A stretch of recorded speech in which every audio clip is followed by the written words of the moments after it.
That was weak. I would like to call this meeting to order. The Pittsburg City Commission, would you all please rise and join me in the invocation provided by Vivian Davidson from the Community of Christ. Welcome. Thank you for being here. Would you all bow with me, please? Gracious Creator God, we thank you for this opportunity to meet together as a group to discuss business for our city. Open our hearts and minds to the business before us. Give us wisdom and discernment. We pray that we will make wise decisions that will benefit all of those under our care.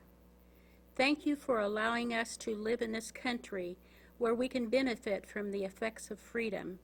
Help us to make our country better. We praise you, O God, and we thank you for all of your blessings. In the name of your Son, Jesus Christ, we pray. Amen. Thank you for being here. Please join me in the flag salute. I pledge allegiance to the flag of the United States of America and to the republic for which it stands, one nation, under God, indivisible, with liberty and justice for all.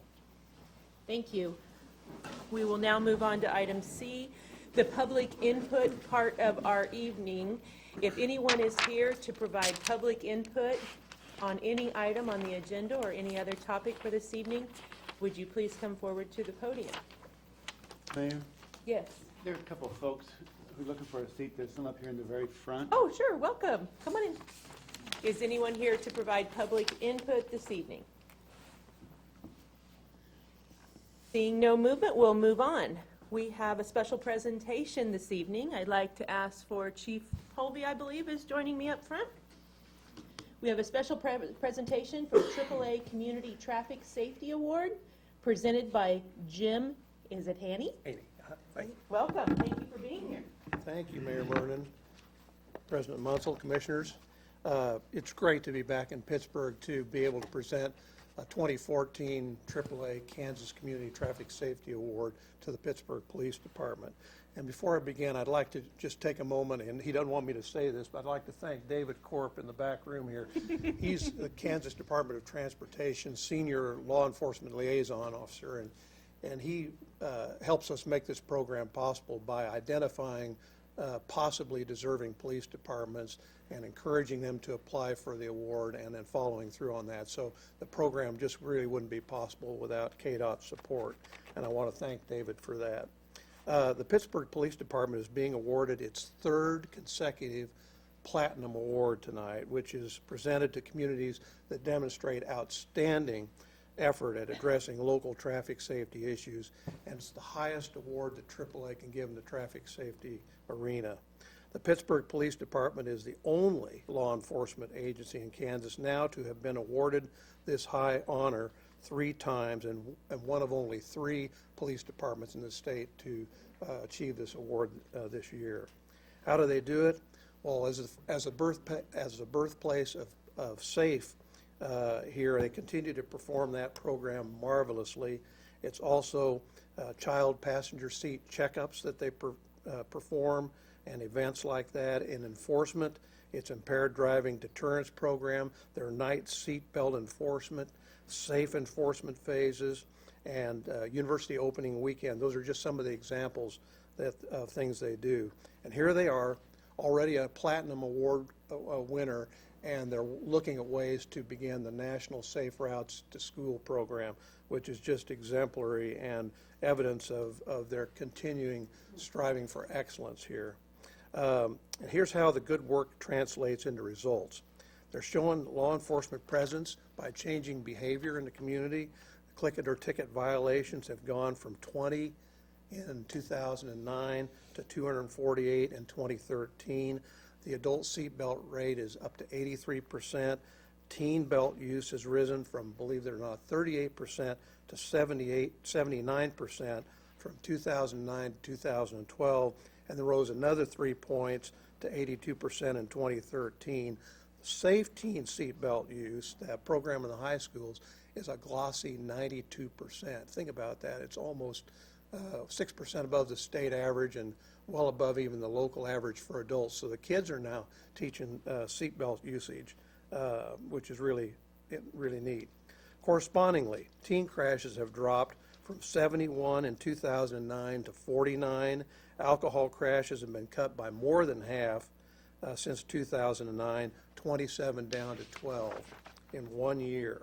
Crash injuries have dropped from 80 to 58 in 1 year, and only one fatality in the last 3 years. So it's a real pleasure, Chief Olvey, to present to you and Deputy Nargis and all the men and women of the Pittsburgh Police Department with this 2014 Platinum Award.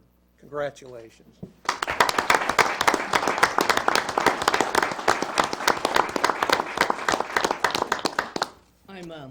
This really isn't about me. I'm very humbled and very honored and pleased to accept this award on behalf of the patrol officers who really go out every day, like Officer Daney here, and enforce the traffic laws in our community so that it will be a safer place for all of us. So very honored to accept this on behalf of the officers.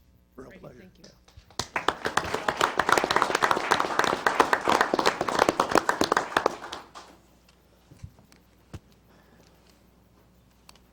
That award is extra special because it's obviously earned one individual at a time and one encounter, one positive encounter with our police officers at a time. So congratulations to all of you, and thanks to AAA for taking the time to recognize some people who do some really great work.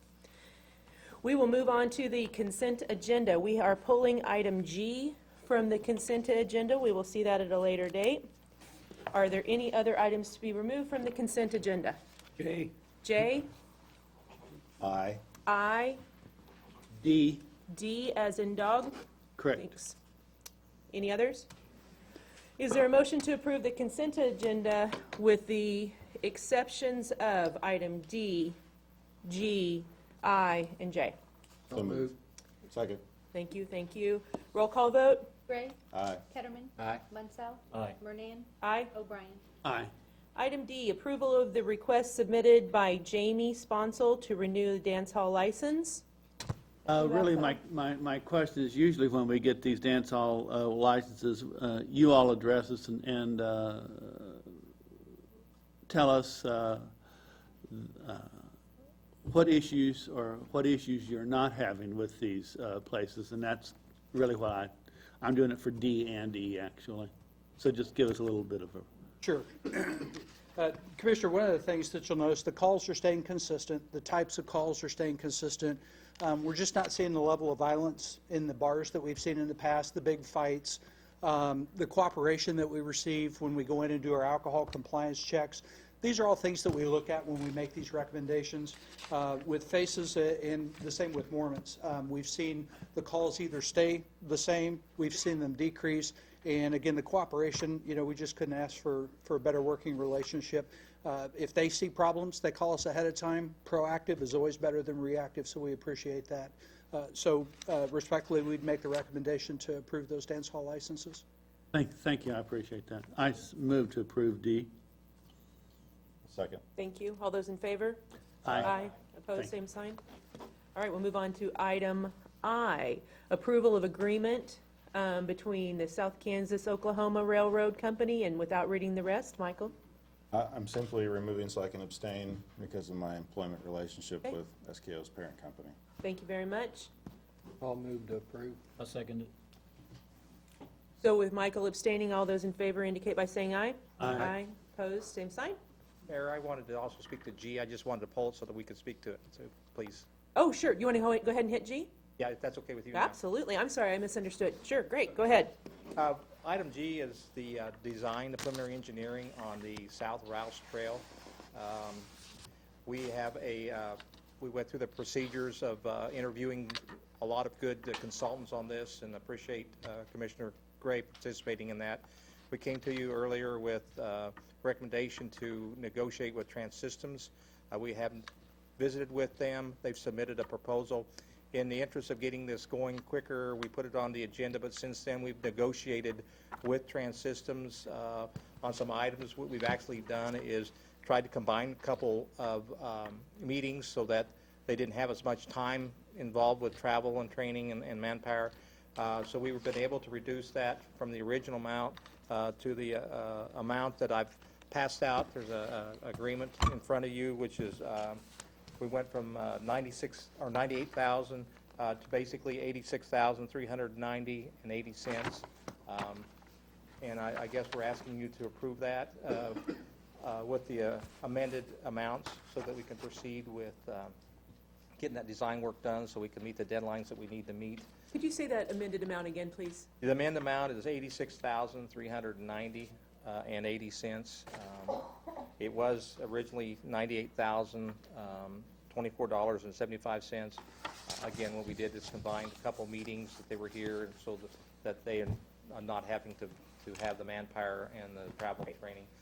I might also point out that Sean Turner with Trans Systems is in the audience. We're anxious to get started with this, and I'm here to answer any questions you may have in that regard. Any questions for Bill? What, you want to explain what the changes are in it, Bill? Yeah, the changes are, they have certain meetings that they're coming down to meet with the city, with staff, with stakeholders, property owners. We've combined a couple of those meetings, so while their staff is here, we can accomplish several of those meetings at the same time, thereby reducing the amount of time they're here to do that. So they were able to reduce their price by doing that. So That was the only change? yes. Great. Any more questions for The Bill? scope of services stays the same. So. Okay. Any more questions for Bill? If there's no more questions, I move to approve. Thank you. Second. Thank you. All those in favor indicate by saying aye. Aye. Aye. Opposed, same sign. And I apologize, Bill and Tammy, you both told me what to do, and I did not do it. J, moving on to item J. Who had that one? I did, No. Monica. Oh, both of you? Okay, Chuck, you want to go? On J, both of us? Approval of staff recommendations to approve applications submitted by the Crawford County Department of Environment on behalf of Clayton Kent for the construction of a private sewage disposal system to serve the property located at 2005 East 14th Street in accordance with Section 82-243 of the City Code. Chuck, you want to start? Yeah, this is inside the city limits, and there's no sewer. How close is the sewer? No, the position of his house and the terrain of the land, there's two adjacent manholes on the other side of the street, but because of their depth and the terrain of the land, we can't, it's not feasible to get to there, and he has enough land. Had to be so many acres. Yeah, he has 10 acres total. He's got enough land up out of the waterway to do it, and we had the county sanitarian. He passed it through him, got his approval. He's got plenty of usable acres to do it, and while it's not the most favored option, we sat down with Mr. Kent multiple times and really looked at a couple different options, and there's just really not a feasible option, and there's not a large development there to have a benefit district to go with a sewer, so that's why we're recommending approval of this. Is this something that we have many of in town? No, I think the last one was done in 2009 or 2010 was the last one that was put in. I mean, there's areas, but no. Yeah, okay. Thank you. Any more questions? There's no chance of any flooding in that area that would cause problems with a septic system of any kind. No, not where he's positioning the house in the system as to where he's putting it in. No. Any more questions for Matt? I'll move to approve. Thank you. A second? Thank you. All those in favor? Aye. Aye. Opposed, same sign. Thanks, Matt. Thanks for the information. Moving on, consider the following resolution number 1165. Endorsing the operation of a lottery gaming facility by Kansas Crossing Casino LC at the northwest corner of Highway 400 and Highway 69 in the city of Pittsburg, Crawford County, Kansas. Who will be speaking on that this evening? Darren, looks like you're leading the pack. I am a brief leader of the pack. I just Okay. want to introduce All right. Nancy and her team. They're going to take you through, I think, a little bit about the Not if site. you'd like or stand, whatever you'd like. And Phil, there's two other seats up here that are mic'd if you guys want to come up and join her. And there's a brief presentation, and then we'll consider the resolution and answer any questions. So Great. I'll let Welcome. Nancy introduce her team. Hi, Nancy. Welcome. Thank you. Nice to be here again. Mayor and Commissioners, my name is Nancy Seitz. I'm with Equity Ventures and a member of Kansas Crossing Casino. Bruce Christensen is here to my left and is a member of Kansas Crossing. Jonathan Swain is beside Bruce. Greg Schwerk, our architect, is here with us tonight also. And one of our investors, George Laham from Wichita, is also with us this evening. We started coming to Pittsburgh about 4 years ago, looking for a casino location in the Pittsburgh area, and So when the recent legislation passed, which lowered the privilege fee and the investment amount, we had already become real familiar with the area, knew where we wanted to be. And so now we are starting down the path of actually building the casino that fits its environment and delivers new opportunities for the citizens of Pittsburgh. Tonight we're going to tell you more about our leadership team and our project and share our vision about the future of gaming and tourism in southeast Kansas. So Bruce, could you come to the podium and tell us a little more, please? Why not? Welcome, Bruce. Thank you, Nancy. And thank you, Mayor and Commissioners. The Kansas Crossing team has successfully, who you've met here, has successfully financed, developed, and operated state-owned casinos in Kansas to date. Our experience with state-owned casinos in Kansas has led us to Pittsburgh with the right proposal for southeast Kansas. The Boot Hill Casino, Boot Hill Casino was the first state-owned casino, and it opened in December of '09. It's a great property. Now in its 5th year of operation, Boot Hill continues to attract players primarily from within 2 hours drive time of the facility. I am the developer and an investor in Boot Hill, and that's where my casino experience began. I was also involved in the development of the Kansas Star Casino in Mulvane. Together with Peninsula Gaming, who JNB is the successor to Peninsula, we delivered on the promise of a wonderful casino, the Kansas Star in South Central Kansas. Kansas Star continues to be the most successful state-owned casino today.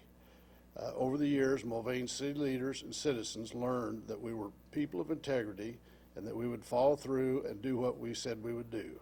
In fact, Kent Hickson, Mulvane City Administrator, has submitted a letter to you that you will find in your information packet. It is my pleasure to tell you that the former leadership team from Peninsula Gaming are now partners at JNB Gaming, will be the casino manager for Kansas Crossing. They have developed and operated 5 casinos in 3 states, including the Kansas Star. This sought-after team has a long history creating developments on a solid foundation of local partnerships, quality, and their unprecedented understanding of the casino industry's customers. It's no secret why we selected J&B Gaming to operate the proposed project in Pittsburgh. Their team brings decades of regional casino gaming experience, and we have a good history with them. This team has a long track record of being committed partners in communities where we operate. In Dodge City, Boot Hill supports tourism of the area with special funding. In Mulvane, Kansas Star supports education and workforce development through the Kansas All-Star Scholarship Program. We will continue to operate in the same manner in Pittsburgh, and if we are fortunate enough to win the Southeast Kansas casino license, we'll put partnerships into place that contribute to the quality of life in Pittsburgh. We've got a winning team and are grateful for all the support we have found for our project in Pittsburgh. I'd like to invite Greg Schwert, our architect, to the podium to tell you a little bit more about the Kansas Crossing facility, the Kansas Crossing Casino and Hotel. Hi, Greg, welcome. Thank you, Bruce. Thank you. Good evening, Mayor, members of the Commission. My name is Greg Schwert. I'm president of Schwert Design Group. We're an architectural interior design and planning firm. We have offices in Topeka and Oklahoma City. And we are the architect of record for this particular project. We have a long working relationship with this development team and these owners, and we're extremely excited about being a member of that team. So I'd like to just talk briefly about the project and give you a little flavor of some of the things we're looking at. First, we can talk about the location. As you can see, the proposed casino development and hotel development would be located at the northwest corner of US 69 and Highway 400 here in Pittsburgh. The facility itself will take approximately 1 year to construct, and we're looking at a construction cost of approximately $62 million for the facility and the development, and this exceeds the state statutory minimum of $50 million development in the southeast Kansas zone. The casino and the hotel will include a first-class, full-scale service casino, a feature bar, and a approximately 100-room hotel at the facility site. The Kansas Crossing Casino and Hotel's gaming area is approximately 18,600 square feet and will offer full-service gaming floor, including 500 slot machines and video poker machines, with denominations ranging from 1 penny to $25. Kansas Crossing will also contain a casual restaurant and event center, and both of these facilities will have access from the hotel and from the main entrance without entering the casino or crossing the gaming floor. And this is important in that this will allow those under 21 to participate, enjoy dining with their parents, or enjoying events at the event center without actually being in the casino itself. So with that, that's just a small flavor of what we're looking at doing. I would like to introduce Jonathan Swain, who's going to talk about vision. Thank you, Greg, and Mayor and Commissioners. Happy to be here. Reminds me of being in Mulvane, Kansas, about 7 years ago in front of a commission who had twice been to the altar and left as the bride with two companies that promised to build a project for them and failed at the goal line to do it. We approached them and received their endorsement. 14 months later, we opened the Kansas Star. Still, as Bruce mentioned, the most successful casino in the state. Really, really proud of having done that for them. And I think Kent Hickson's letter that was submitted to you, he reached out to us and offered to send you something on our behalf, and we were really honored for him to do that. Kansas Star is a different product than what we're offering here. It's a right-sized product for that market, the Wichita market. We believe this product is the right product for Southeast Kansas. It's the right size. It has the right amenities to create tourism and generate jobs and revenue for the city and the community of Pittsburgh. The entertainment venue we talked about, in addition to the casino, this entertainment venue is going to be a very important element of our program. We'll host events, catering events, live musical entertainment. It holds about 600 people, and it'll be able to be accessed, as Greg mentioned, for people that are under 21. So if you're having a wedding there and some of your wedding party is under 21 and they still want to participate, they can, and they can get in the hotel, and we designed it that way. Same thing with the mining company, our casual restaurant, 125-seat casual restaurant. We think that it's going to be a great amenity as well to the facility. And then a hotel. Staying in a great hotel last night, the Holiday Inn Express, but we've noticed you have very high occupancy. So we think this is going to be a good thing, generate more room nights, generate more tax dollars to the county, and also generate more sales taxes to the city by having more visitors come and stay overnight. This will also increase the reach of the casino for us to bring people from the Joplin market and from other markets in and stay overnight and compete effectively against the casinos in Oklahoma. So why endorse our project? Well, first of all, revenue. 1% of the revenue from the facility goes to the city. 1% goes to both of the counties here in Southeast Zone. So 3% total going to the municipalities.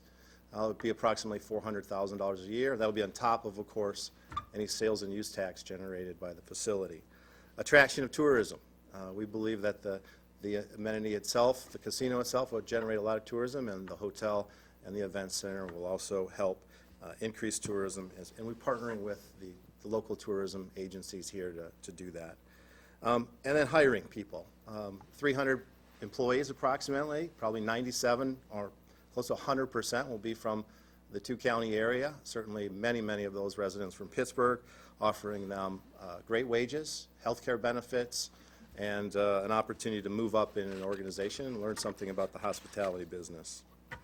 We're also providing infrastructure for economic development along 69. As you probably are aware, we're at our cost installing a sewer main to service this facility. That will allow future development to tie into our service main and grow that area as well. Improving the quality of life for the residents by offering entertainment options, dining options, a night in the casino, out to see a show. We think that helps improve the quality of life for those residents. And We have a proven track record in this state and in many other states, and our reputation speaks for itself. Just if I take one excerpt from Kent's letter, his last paragraph, comfortable recommending that you embrace the Kansas Casino and Project and the J&B Gaming team. In addition to the new jobs and the $600 million project will bring, in my experience, that the facility manager will operate with integrity. The casino will be an outstanding corporate citizen, and that's our goal, to be a citizen of your community. And with that, I'll turn it back to my partner, Bruce Christensen, and then we can take any questions. Thank you. Thank you, Jonathan. Well, the Kansas Crossing is an exciting project. It's the right project. It's the right size for this market. And it's the right location for this market. I think we've gotten some local people agreeing with the location. It's a great location. We're working hard and continue to provide updates and information as the selection process continues. This spring, we plan on having open houses, hosting open houses to get input from the community in Pittsburg and other communities in southeast Kansas to get information out to people and get some more feedback about what other possible amenities and we should offer. We're looking for input from local residents and business owners. We're here tonight to respectfully request you endorse Kansas Crossing Casino and Hotel, and we're here to answer any questions. Thanks. I had a couple questions, and I think you answered one of them with it's going to create 300 jobs. Yes. Could you give me like an estimated average of the salary that these jobs going to? I think the salaries paid by the facility would average around $30,000 a year. $30,000. That includes about 40% of our positions are tipped positions.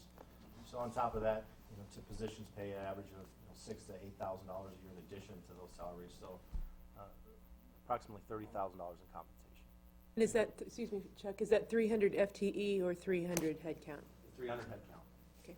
And so what's your estimated FTE? 260. Okay. And of those positions, are those, and I've visited with Bruce about this, something that I am hopeful for the stability of families and kids in our community, the scheduling of those positions. I don't mean to be picky, but how do you schedule in your other places? Are those consistent schedules? Because it's 260 is a great FTE number. Very much so. We bid those schedules, and we allow people to bid into those schedules based upon their personal situation. So on seniority, they bid into a calendar. They look at a schedule that fits their lifestyle, and they select accordingly. And it's all based upon longevity with the facility. Okay, thank you. What other questions does anyone have? I don't have a question, but I do have a comment, and that is, I've spoken with these folks on a one-to-one basis. My personal feeling about them is they seem to be people that we can do business with. But I think more important than what I feel is the letter that we received from the person in Mulvane, who has been in business with them. I mean, I consider the city's going to be in business with them, just like you were in Mulvane. You're in business together. And I think that this recommendation that he states is really speaks to the quality of people that we have before us today. And I think that's one of the good things that we can see. We don't have to go very far to the town to see people who don't live up to what they tell the community they're going to do. And I think evidently these folks do, and we can look forward to that. I think that in going forward with this project, we can look forward to this $62 million construction that is going to be a big boost to our community. I think that it's so important to have that kind of dollars generated, and when that spins out, when it multiplies out, it's going to be a big deal for Pittsburg and the whole area that we're in. Another reason that I like this group rather than some that I've heard talk about. I like the idea that these people are talking specifically about a hotel and a convention center, both of which the city of Pittsburgh really is desirous of. We have a lot of events in town with PSU, and our tourism bureau really needs this kind of infrastructure so we can generate more traffic, more tourism dollars, and more conventions that we can see come into the Pittsburgh area. And I'm also excited about this 1% tax that we're going to be getting. With the flow of money coming from the state, from the federal government, they've tied that up, and it's becoming just a trickle as opposed to a stream. And we definitely need this new influx of money. Not that it will come without expense. I mean, I'm sure we'll have to have more police, that kind of thing, to deal with this. But at least it's going to generate some revenue for us, and I really look forward to that. And that's really all I have to say. I have two questions, and they're more just technical, procedural questions. For those who are listening on TV or who are not familiar with the process, could you maybe update citizens in terms of what the timing is for the selection and how that process will take place with the state? Yes, it's a fluid process, but the applications all have to be in by noon, I believe it is, on Friday, this coming Friday. So if you have to have your application in to be considered, the competition will be somewhat known next week sometime by what they're offering, and then we expect the lottery selection committee, which is 7 people appointed by various state officials, have already been selected. They've had their first meeting. They're getting ready to propose consultants, hire consultants. They will study the heck out of us. They'll figure out if we're going to do the volumes we're projecting, and probably on the timing, it's kind of unknown, but there'll probably be a meeting held by the selection committee here in Pittsburgh for a public comment, and it probably in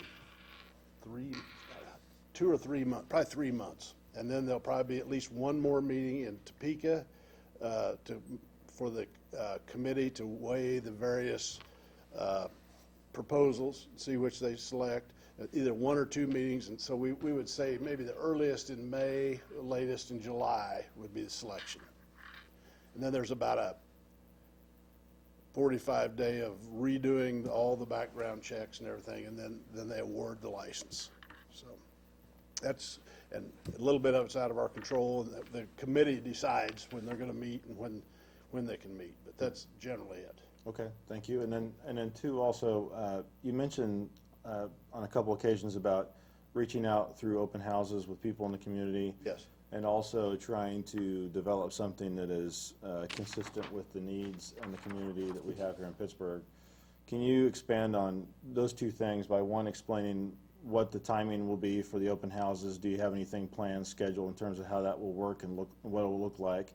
Yes. And then two, if you could expand on what kind of meetings you've had, not going into incredible detail, but what kind of outreach have you had already with people in the community about what the needs are and what has led you to develop this proposal exactly? If you could maybe expand on those two things. Okay, we have the first question about when our meetings. We decided not to have any open houses in February because we're afraid we get snowed out or something.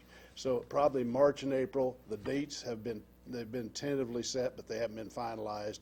We'll give people plenty of notice, and we will probably have 3 or 4 meetings. You know, maybe Parsons, maybe Fort Scott, you know, so there'll be, if you miss one, you could probably go to another one. And those dates, we'll get them out in advance. We won't surprise people with them. The whole goal will be to meet people in the community and get them liking our proposal and maybe supporting us at the state level. So we'll have those dates. I don't know when we'll set those. Do we know when we'll set those? In the next 30 days. In the next 30 days, and we'll get them out to everybody. The second question about, we've kind of course, I've met everybody here, and we met the county officials. We met, we started with Darren. We've met with Pittsburg state officials. We've done a lot of talking. We're all kind of big talkers, and talked to a lot of people, but it hasn't been any official. But we've had meetings with most, like Pittsburg State. We were a little bit surprised that they're real interested in, and I don't want to speak for them, but in interfacing. They have events coming up. They'd like to have additional hotel rooms, and they'd like us promoting their events. And we're not interested in competing events, having events that compete with them. We're interested in having, if we can get people to town, whether it's their event or our event, that's good for both of us. So that's what we've done so far, and we're going to plan on continuing more of it. Okay. Thank you. I think when we, go ahead. Go ahead. I think when we spoke about your hotel and Pitt State games or championships or wherever, I think you said the possibility of maybe transporting people from the game to the hotel and back. Yes, we plan on having some busing available, trying to get people maybe in for 2-night stays instead of 1 night, things like that. And I got one more question. Did you have any other competition in Mulvane for this type of casino? Yes. So it was a successful. competitive situation. At the final, it was just down to 2, wasn't it? Yeah, one dropped out when they saw what we had proposed, and then one stayed in, and it was very good. Happened to be backed by a Oklahoma Indian casino also. It was. So. John? I don't have any questions, I just have a comment. I just, first of all, would like to thank you for choosing our area to bring this to. I'm sure you had many choices that you could have made, but there's something about the area that you saw that attracted you to it, and I want to thank you for that. And I also would like to thank all the work that went into this through all the parties involved. That's a beautiful design, and I look forward to it setting out here, so thank you guys. Well, we appreciate the reception we've gotten in the community. It's been 99% positive and cooperative, and we're really excited. So we really look forward to, and back to Patrick's statement, we plan on being good citizens, not just after we get your approval and everything. We plan on working with you for years to come, and being good corporate citizens here.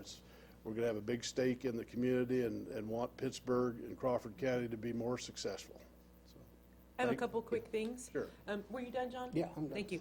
All right, thanks for providing all the information ahead of time, especially the background information on your merger recently. That was very helpful. Also, I just want to verify that this facility would be exempt from the Kansas Clean Air, that there will be smoking in the facility, yes? And just curious. And the last thing, can you, Patrick mentioned the 1%. The 1%, I just want to make sure I understand correctly, is of the purse, as you put it? of the gross gaming revenues.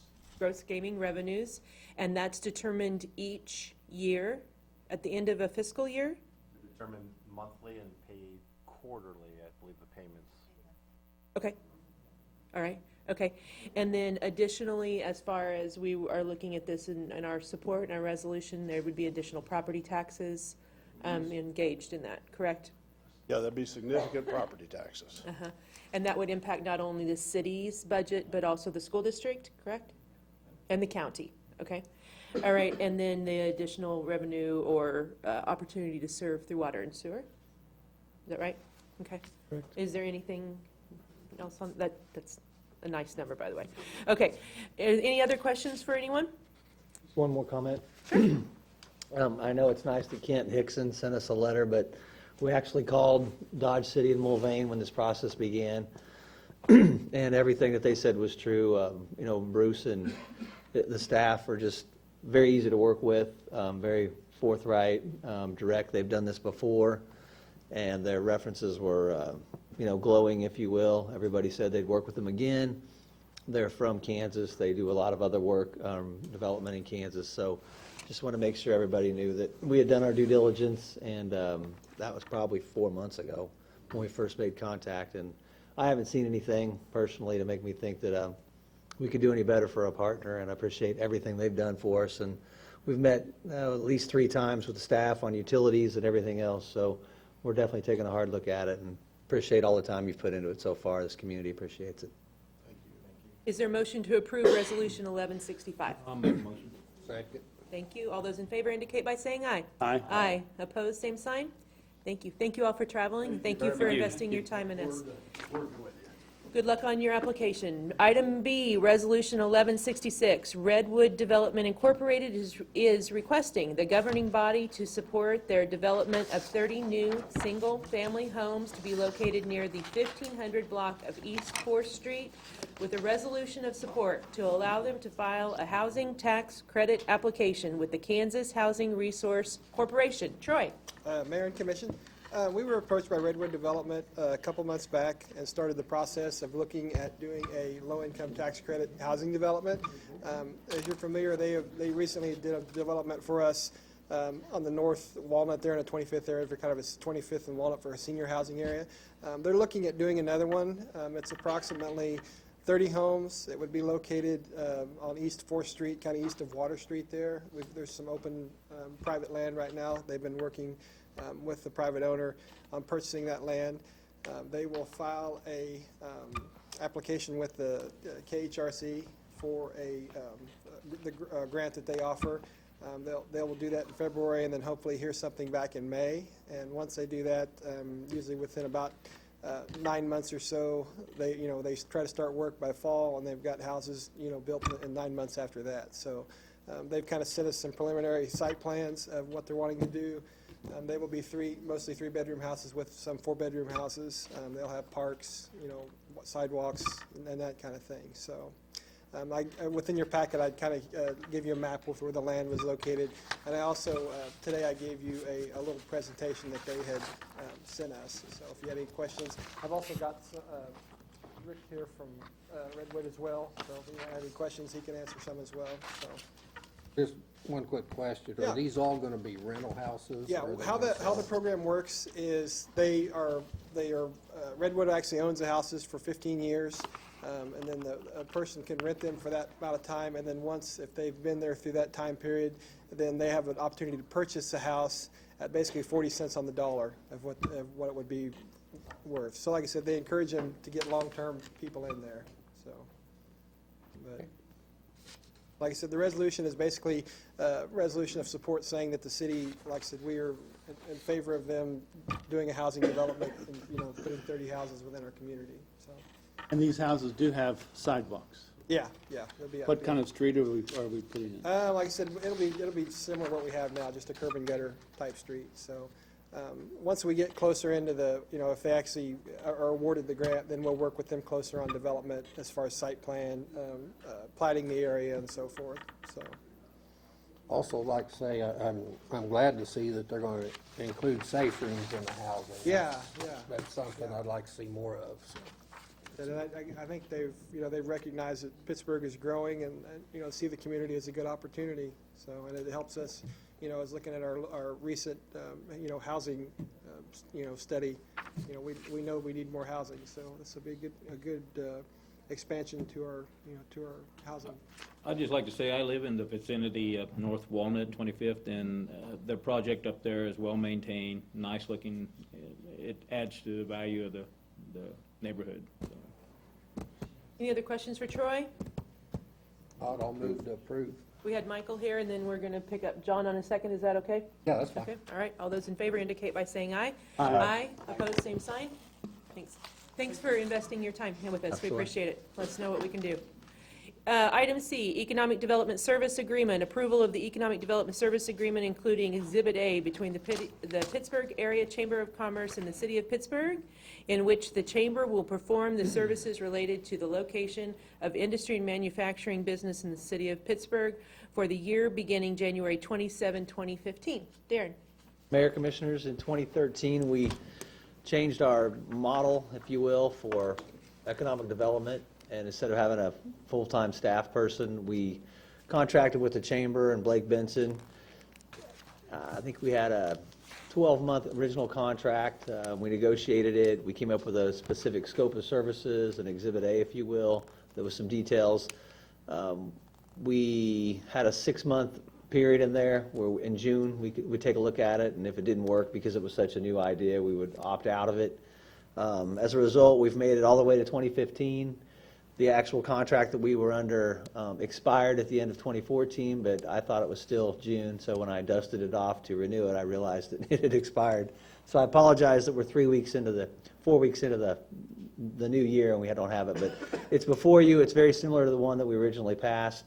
We have updated it. I've circulated it to all of you. We've taken input on a new Exhibit A, and if Blake doesn't mind, I know he went to Topeka and back today. He'll come up to the mic and answer any questions you have, but I personally think it's been a good agreement. It's worked out pretty well and would recommend that you consider it. Any questions for Darren or Blake? I'm sorry, Blake, were you? I don't feel bad, I thought it expired in June too. Any questions for Blake or Darren? I don't think so. I just want to have one comment. I like some of the changes that we made to the exhibit over the last several months. I think we're getting to have a more detailed list of items for Blake and for the chamber to focus on through those services. And just appreciate the work that you guys have done now and the comments that people have contributed to that, because I think the more specific we get that exhibit, it helps you have some direction from us in terms of what we're looking for in the exhibit and what we're expecting out of from a performance standpoint. So that's the only comment I had. Is there a motion to approve? So move. Thank you. Second. We went with Michael last time. We'll go with John. All right. All those in favor indicate by saying aye. Aye. Opposed, same sign. Thank you. Thanks, Blake, for all your work. We're going to keep with Blake on the special presentation, Economic Development Report by Director of Economic Development, Blake Benson. Quarterly update. Welcome. First of all, Mayor, I would be remiss if I didn't say thank you for the responsibility that you've given the Chamber. It's a responsibility we take very seriously, and look forward to serving this responsibility for the next year. And also a big thanks to the city manager and the entire city staff. They're extremely helpful because we wouldn't be able to do this job alone, and they're always available to help and very helpful. So thank you again to Darren and his team. Briefly, an economic development update on the community in general, and then toward the end, specifically our activities for the first quarter of 2015. We always start off with the labor numbers. You can see from November to December, again, we'll ask you to focus on the employment number because that's the number of our residents that are actually employed. Dip just a little bit from November to December. That happens every year. That's not seasonally adjusted. So basically, when the Pitt State students go home for the holidays, we see that number dip down. But if you look at December of 14 as opposed to December of last year, about 200 jobs ahead of where we were this time last year. And then going back even further, 3 years ago, you see the employment number was 18,500 3 years ago, and now it's at 22. So that's an increase of about 1,700 new jobs just over the last 3 years. Going back even further, Troy alluded to the growth of the community. This is going back as far as I could find, back to 1990, so almost 25 years ago. If you look at that same number, we were just over 15,000 in 1990. We're well over 20,000 now and continuing to grow. So I think that speaks well for our community, that we've increased the number of jobs in our community by 5,000 jobs, or 25%, just since 1990. I think even more exciting is the fact that if you look at the rate of the growth from 90 to 2010, and then look at 2010 to 14, that rate seems to be accelerating over the last 4 or 5 years. So I think it speaks very well for our local economy. The Career and Technical Education Center that we've talked a lot about, to bring you up to speed on where that project is. Mayor Mernan is obviously very familiar with this because she's now a member of the Board of Directors. This was a crucial step in getting this project going because this is the Board of Directors that will oversee the entire project. They will eventually hire a director. They will ultimately make the decisions on curriculum in cooperation with PSU and Fort Scott Community College. Board is a good mix of school districts, business representatives, obviously the county, the city, Pittsburg State, Fort Scott Community College. Looks like a diversified board that will do a good job in leading that center forward. Obviously, the city of Pittsburgh committed funds to help get that off the ground. The Bicknell Foundation committed $1 million. Those funds have been secured, so that the board has actually been able to purchase the former Vinylplex building and the 19 acres around it on November the 1st. They are working through the state operating agreement right now, the 501c3 process. So really the next step will be visiting with contractors to get specific construction plans, and they're still hoping to be open by the end of 2015, which will be very aggressive, but I know that Destry, if he has his way, will still get this open by the end of this year. So very exciting, because when you look back at those job numbers and the available employees that we have in our community, and from what you just heard with the casino developers adding another 260 jobs, if we did have a big project approach us right now and say we would need 300 to 400 employees, I don't know that we would be able to answer that call. But obviously, the Career and Technical Education Center will go a long way in helping us accomplish that. Miller's Professional Imaging, in the middle of an $8 million expansion. If you drive down Jefferson Street, you see this. The city of Pittsburgh was able to commit some infrastructure funds from the revolving loan fund to help with this. I was visiting with Dick Coleman last week. New product that they unveiled just this year, new Christmas cards for a major retailer nationwide. At one point during the holiday season, they were printing an additional 500,000 Christmas cards every single day, and that was made possible through this project. It continues to grow, they continue to add jobs, and we're just really blessed to have Millers in our community. Masonite, another company that continues to grow. This is the aerial view. Jefferson Street would be along the bottom, so Masonite owns the building with the black roof across the railroad track. They own that building on the left side of the screen. The building on the top of the screen is the former National Mills building, and Masonite is now working with the Bicknells that own that building to store product in the former National Mills building. Right now about 22,000 square feet is what they're utilizing. We're working with them on fire suppression concerns and requirements and moving forward.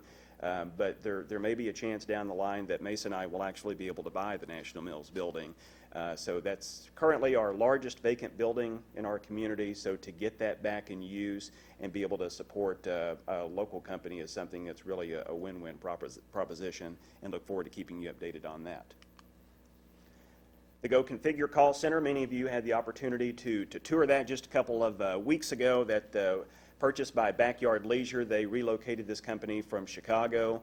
40 new jobs. They were operational in October, and I believe the Morning Sun report said that 5 to 6 of the employees in Chicago had made the move to Pittsburgh and had purchased homes in this area.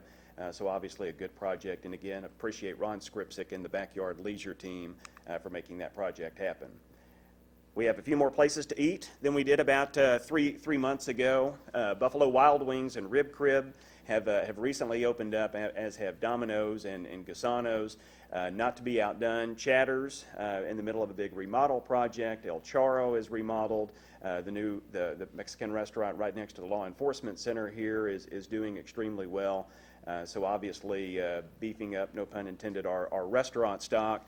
And was visiting with some folks from Fort Scott today, and they mentioned how many of their residents are also coming down here for Buffalo Wild Wings and Rib Crib and some of the national names that they were previously going to another community for. We do realize that we have lost 3 restaurants in the last couple of months. Fuzzy's Tacos, Wheat State Pizza, that's been closed for a little bit longer than that, and Big Ben's Barbecue have closed in the last couple of months, but we've reached out to the owners of both of these buildings. The owner of the Big Ben's is close to signing a new tenant that will be able to use that, so that space is not going to be empty very long. And the owners of the Fuzzies and Wheat State building are located in Little Rock. We've left messages for them, haven't been able to get a hold of them, but obviously we'll offer our assistance in helping them fill those open spaces. Lindbergh Pharmacy, if you drive on the north side of town, they're making very good progress on the former Commerce Bank location right in front of Walmart. Brian and his team have done a great job with this. It's a great looking building.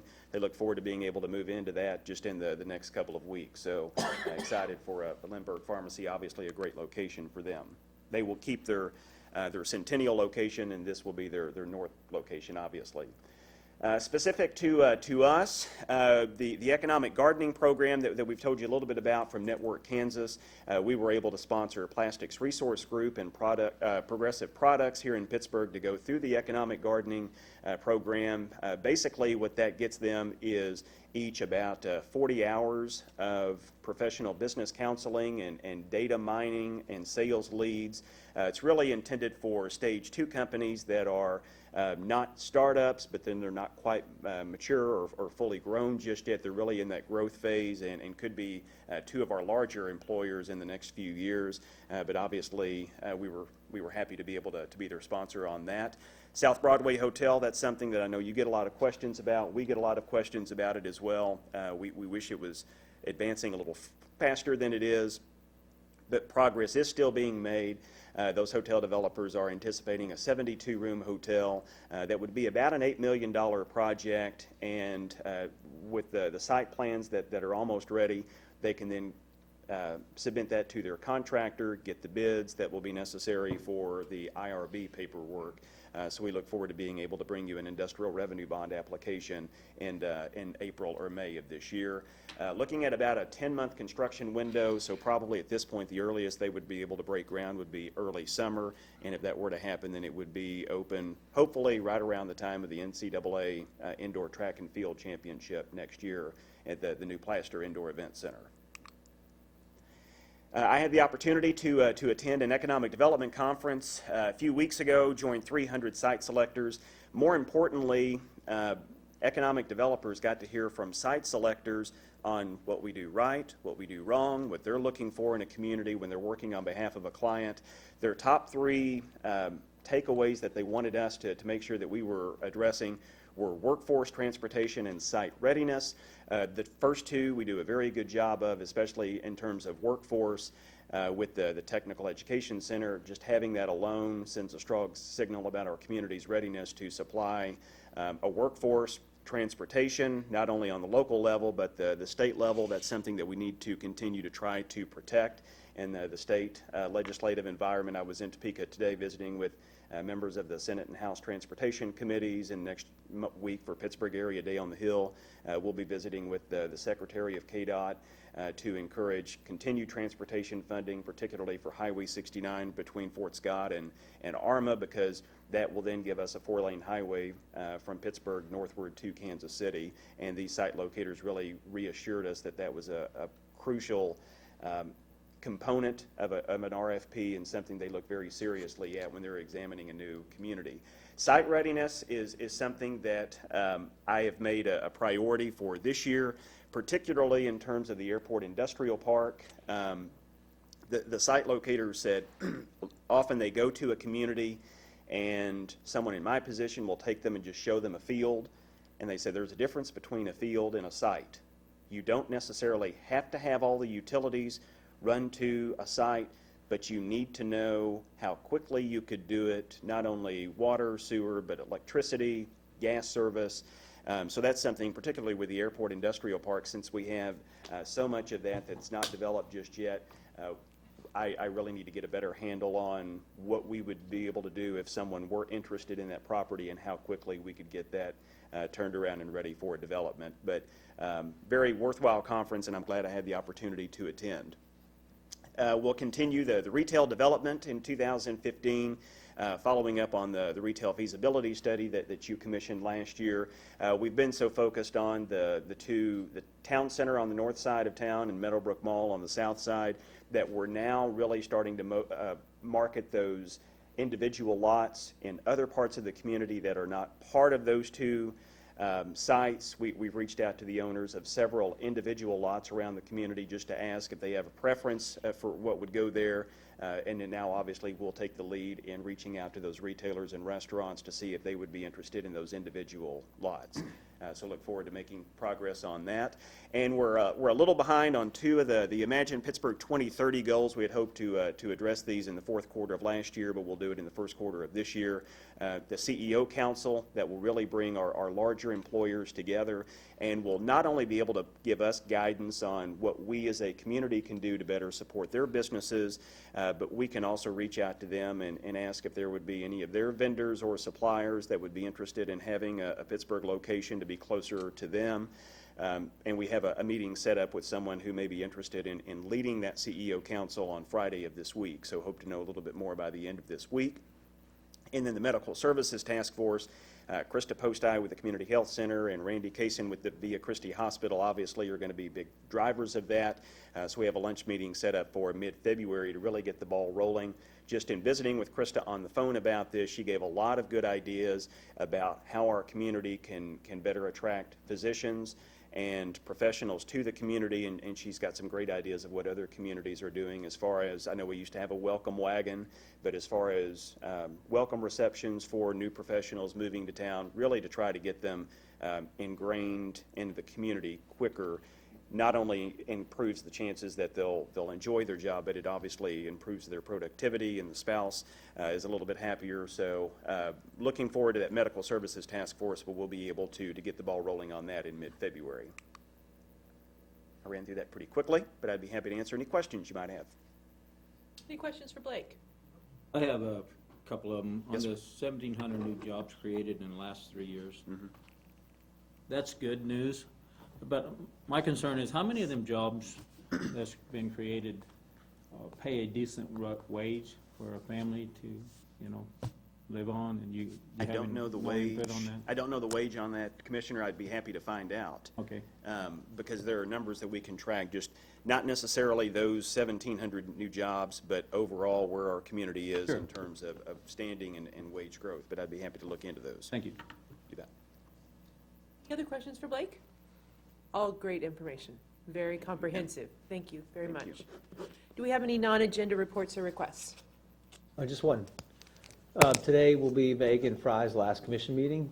She has been employed since 2010, almost said 2011. Her last day is Friday. She is heading off to the health field where she came from. So we want to wish her the best of luck, but I did want to acknowledge her service. And ever since I've been here, she was here when I was hired on and has been a tremendous asset and helped us through a lot of, as you know, with 350 full-time equivalents, you're going to have a lot of personnel issues, and it's always, that on button's always pressed down for personnel. And Megan's done a great job. I want to wish her the best of luck and let you guys know that this will be her last meeting. So, Thanks for everything, Megan. Community Thank Health you. Center's Thank gain, you. our loss. Any other non-agenda items or reports, requests? Is there a motion to adjourn? So moved. Thank you. All those in favor indicate by saying aye. Aye. Opposed, same sign. We are adjourned.